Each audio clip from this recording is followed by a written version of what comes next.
কেউ কথা রাখেনি। সুনীল গঙ্গোপাধ্যায়। কেউ কথা রাখেনি। 33 বছর কাটলো, কেউ কথা রাখেনি।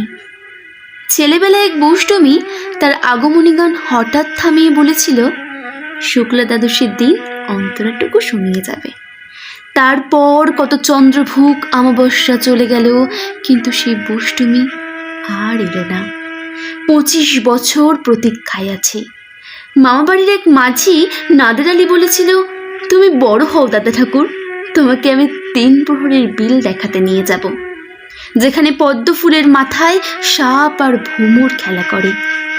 নাদের আলী, আমি আর কত বড় হব? আমার মাথায় ঘরের ছাদ ফুঁড়ে আকাশ স্পর্শ করলে তারপর তুমি আমার 3 প্রহরের বিল দেখাবে। একটাও রয়্যাল গুলি কিনতে পারিনি কখনো। লাঠি লজেস দেখিয়ে দেখিয়ে চষেছে লস্কর বাড়ির ছেলেরা। ভিখিরির মতো চৌধুরীদের গেটে দাঁড়িয়ে দেখেছি ভেতরের রাস উৎসব।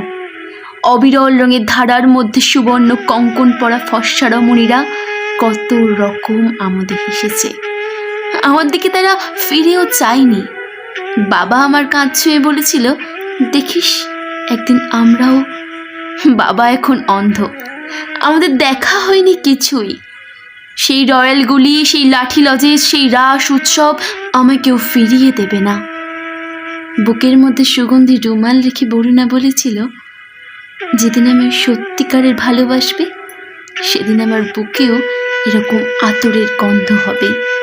ভালোবাসার জন্য আমি হাতের মুঠোয় প্রাণ নিয়েছি। দুরন্ত শাড়ির চোখে বেঁধেছি লাল কাপড়। বিশ্ব সংসার তন্ন তন্ন করে খুঁজে এনেছি 108টা নীল পদ্ম, তবু কথা রাখিনি বরুণা। এখন তার বুকে শুধুই মাংসের গন্ধ। এখনো সে যে কোনো নারী। কেউ কথা রাখেনি।